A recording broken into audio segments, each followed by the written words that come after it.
Amateurs de combat, bienvenue sur l'Olympe. Aujourd'hui, on se retrouve à Châtelet-Léal, à Paris, pour rencontrer la Mad Stunt Academy, donc une académie de chorégraphie de combat au cinéma.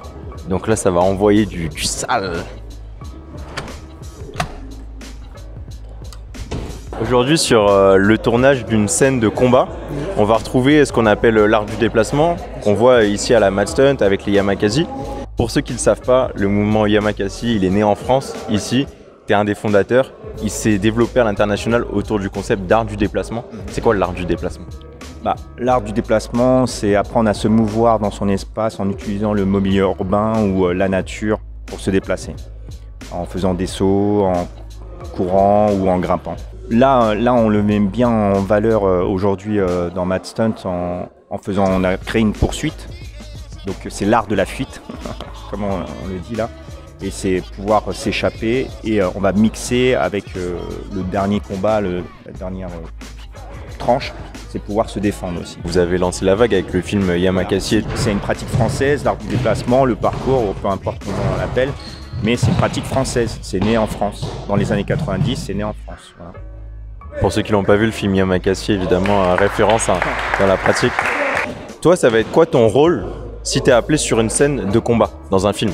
Alors, c'est très intéressant ta question. Il y a plusieurs choses. C'est-à-dire que là, tu me parlais d'art du déplacement, ça va être une chorégraphie pour se déplacer, donc de course-poursuite, des choses comme ça. Quelquefois, il va y avoir des actions qui vont aller jusqu'à des combats, qui peuvent avoir une chute d'escalier, des chutes de hauteur, des torches ou alors des percussions voitures.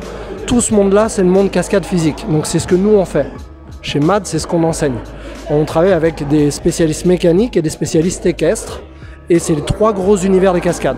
De plus en plus maintenant, il y a des jeunes qui arrivent à être dans les univers et être hyper polyvalents. Moi, j'avais encore vraiment ce pôle physique. Et donc, nous, on va nous demander de chorégraphier soit des combats, soit des actions, soit des séquences, pour que dans le scénario, ils écrivent des lignes et nous, on va mettre en image, mettre en scène ces moments-là avec des mouvements, avec des intentions et on va aider le réalisateur ou alors les comédiens à amener ça à l'écran et à le rendre crédible en fait. Vous, dans un film, vous allez être appelé pour écrire une scène pour d'autres personnes, pour l'écrire et la jouer, ou alors pour jouer la scène qui a déjà été écrite? Alors c'est souvent, elles sont déjà écrites. Okay. De plus en plus maintenant, on trouve des cascadeurs qui sont aussi à l'écriture. Okay. Mais nous, à 99,9%, on est là, on a déjà le scénario. Il y a souvent un storyboard et nous, on propose, on est force de proposition. C'est ce qu'on appelle des chorégraphies, on est chorégraphe. Et on va leur proposer des idées qui vont dans les thématiques, des personnages, de l'esprit du film. Voilà. Et par exemple, si c'est un acteur principal qui doit faire quelque chose, est-ce que vous allez lui apprendre comment le faire ou est-ce que vous allez le doubler? Il y a les deux choses possibles. Nous, ce qu'on aimerait et ce qu'on préfère toujours, c'est l'authenticité. On va l'amener à aller le plus loin possible, mais tout ce qui va être dangereux, si besoin, il y a une doublure. Et après, pour les assurances, quelquefois, on ne peut pas déroger, on est obligé de le doubler. Et quelquefois, on peut aller un tout petit peu plus loin et lui permettre de faire des choses où il va être super content. Quel va être l'objectif quand on crée une scène? Est-ce que ça va être d'avoir quelque chose de spectaculaire, très coupé, très explosif? Ou alors, quand même, on va coller à la réalité, comme tu as dit, on va voir ce qui se passe chez les militaires, ce qui se passe dans les arts martiaux. Est-ce qu'on va essayer de reproduire quelque chose de réel? Ou non, on est dans le spectacle? Eh ben, ça dépend du réalisateur. Nous, on est au service du réalisateur, on est au service des comédiens. Donc, et d'un scénario. Ça, et après, c'est pas nous qui allons vendre le mouvement, même s'il y en a qui sont sympas, on va essayer de rechercher quelque chose qui va coller pour la thématique. Et après, on va proposer. Et une fois qu'on a proposé, après, on réajuste. Et quelquefois, le comédien va dire, ça, moi, je le sens pas. Ok, on change. Qu'est-ce que toi, tu sens mieux? Et voilà. Par contre, généralement, les cascadeurs, ils sont capables de faire toute la palette. S'ils savent pas faire un coup, s'ils savent pas sortir de leur domaine, et ils vont être limités. On va rarement les rappeler, en fait. Okay. Donc là, on leur apprend à être, le plus polyvalent possible, le plus be like water, my friend. Voilà, tu connais? Ah ouais, c'est un peu Bruce Lee, tout ça, bien sûr, bien sûr. C'est une bonne info qu'il nous a donnée il y a plusieurs années, ça. Et justement, par rapport à Bruce Lee, qui est un acteur, mais qui est un artiste martial, tu vois. Tu me donnes une transition toute trouvée parce que par rapport à la maîtrise d'arts martiaux qu'il faut avoir pour faire ce sport, est-ce qu'un combattant professionnel pourra être un bon acteur? Par exemple, si je disais le film Creed, il va être joué demain par un boxeur professionnel. Est-ce que pour toi, ce serait une bonne chose parce qu'il aura la maîtrise du geste, ou alors non, parce qu'au contraire, c'est pas ce qu'on recherche. Nous, on recherche quelque chose de chorégraphié. En fait, si tu cherches un vrai boxeur, oui, il aura les qualités de la maîtrise, de la posture, de toutes ces choses-là. Mais comme dans la cascade ou dans les films, on travaille ensemble. Donc dans le combat, en fait, on se défend, on se protège.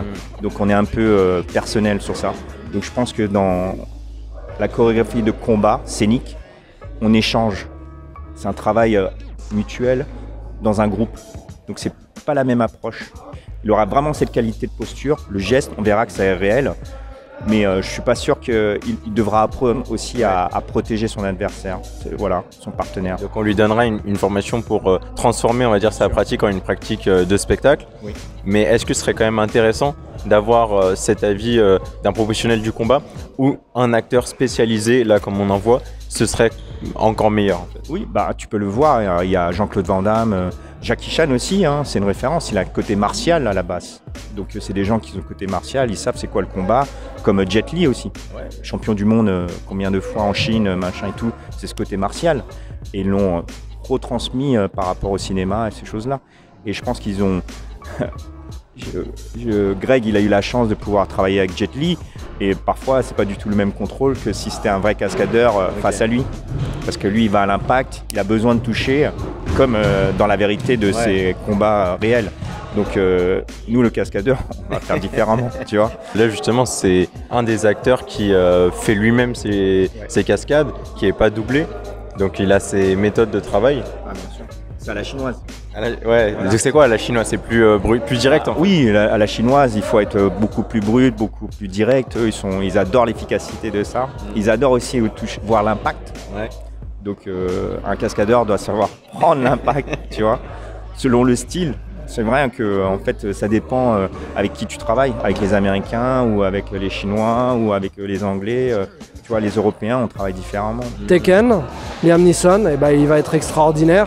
Il a travaillé avec Olivier Schneider et ils ont bossé des séquences. Il n'avait jamais fait un coup de poing de sa vie. Et pourtant, il est 2000% réaliste. Daniel Craig, quand il met une patate, on se dit il met tellement d'énergie qu'en fait, sa patate, elle marche parce qu'il va savoir la jouer. Donc en fait, les bons comédiens ne vont pas avoir besoin d'être obligatoirement très bons experts dans un domaine pour pouvoir le jouer. S'il a les bonnes indications, si on lui fait travailler les bonnes directions, on peut l'amener à être incroyable dans sa discipline. Donc là, on est avec Adrien Jeune-Maître de la Wing Chun Traditional Academy à Paris avec Sifu Didier Bédard. Donc toi, tu es vraiment un expert du Wing Chun, donc le Kung Fu, les arts martiaux. Et on te retrouve ici dans la chorégraphie de combat. Tu dirais, c'est à quel point ton expertise dans les arts martiaux, elle va pouvoir servir ce genre de pratique? Moi, venant des arts martiaux traditionnels à travers le Wing Chun, là où c'est très utile, c'est pour monter des chorégraphies de combat. C'est-à-dire que pour composer, un peu comme un musicien qui a après ses gammes, tu lui demandes de faire une bande originale. En fait, il va choper le thème du film, les émotions, il va essayer de le traduire en musique. Voilà, c'est un petit peu pareil. C'est-à-dire que quand on arrive, tu n'es pas là pour imposer tel style ou tel style. Donc pour nous, ça nous demande déjà d'avoir des connaissances dans différentes disciplines, à différentes distances. Pas forcément juste un seul art martial. Ça peut être une chorégraphie très, on va dire, chinoise, très chorégraphiée, art martial Hong Kong, ou ça peut être simplement une scène de violence où tu dois jouer quelqu'un ou chorégraphier quelqu'un qui ne sait pas se battre, qui doit réagir par rapport à une agression, un étranglement, un coup. Il faut que ça soit crédible dans le truc, donc ça demande là-dessus. Ce qui est le plus utile, c'est vraiment l'acquisition des bases, c'est-à-dire avoir de la souplesse, de l'équilibre, de l'endurance. Savoir donner les coups de poing, les coups de pied de base, les réactions de base. Le fait que j'ai déjà ces outils-là, c'est plus facile de les transmettre à des cascadeurs ou à des acteurs, de leur donner les bonnes clés pour qu'ils soient tout de suite crédibles. Il faut que sur une scène, tu aies l'impression que la personne elle a pratiqué toute sa vie, quoi. Est-ce que toi, ça t'est déjà arrivé de refuser de faire une cascade pour une raison ou une autre? Oui, avec l'expérience, avec les choses comme ça, oui. Je peux me permettre, moi. Je peux plus me permettre en me disant non, là... ça a l'air compliqué ton truc, voilà. Mais c'est vrai que une nouvelle génération qui arrive, qui doit faire les choses, peut-être qu'il aura plus du mal à refuser. C'est quoi les raisons pour toi de refuser une cascade? Quand ça devient dangereux pour toi et que tu sens que c'est pas cadré comme il le faudrait en fait. Des changements de détails, parce qu'une cascade en fait c'est millimétré c'est parfois bien réajusté et il y a des choses tu peux refuser aussi si tu connais pas. Hein. Tu as le droit de dire bah non, là tu t'engages pas sur un. C'est pour ça que tout à l'heure je disais aux élèves, faites ce que vous savez faire. Une cascade, ça s'improvise pas en fait.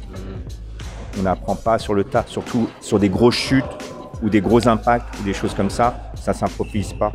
Si on n'a pas l'habitude, bah on n'y va pas au charbon parce que c'est là tu risques de te faire mal. Bien sûr. Donc, voilà. Là, il y a pas longtemps, j'ai fait un tournage en Italie pour un film et j'étais vraiment impressionné parce que la comédienne principale, c'était une stunt aussi à la base. Okay. Donc elle faisait tous ses combats, elle donnait ses impacts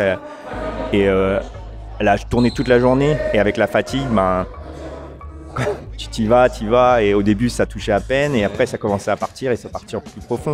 Et là, elle nous a mis un taquet et j'ai volé et tout, mais voilà. Mais c'est avec l'expérience aussi. Parce qu'on va, on va avec l'énergie des gens aussi. Ça, c'est important d'être à l'écoute. C'est pour ça que pour moi, la cascade, c'est vraiment un partage de travailler ensemble. C'est vraiment une musique où on doit être ensemble. C'est ce que dit beaucoup Greg. J'essaye d'écouter beaucoup Greg dans le sens où il m'apprend beaucoup de choses. Mais cette musique-là, on doit être comme pour la DD.